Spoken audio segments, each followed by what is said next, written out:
30 समष्टि के लिए अपना उम्मीदवार चयन कर लिया। कल गुवाहाटी में हम लोग बताएंगे, क्योंकि अभी हम लोग चूंकि पहला टिकट यहाँ पे दे रहे हैं, तो यहाँ हम पर्वत झोरा के लिए भी हम अनाउंस किया है, और बाकी हमारे कैंडिडेट जो आ रहे हैं गुवाहाटी में हम लोग वहाँ पे अनाउंस करेंगे। दूसरी बात कि जो पीटीआर का जो लैंड है, ये एक तरीके से अभी हमारा राजधानी एक मान्यता है, अभी स्टेट नहीं बना है, बट ये एक काउंसिल का एक स्पेशल इसको स्टेटस है, इसीलिए हम लोग इस जगह से पहला टिकट देने का अपना शुभारंभ किया है।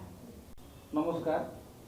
पोनप्रथमे मैं मोर निजर परिचय दिसु। मोर नाम आजगर आली मंडल और NRMPI हाई कमांडक धन्यवाद जनाइछु।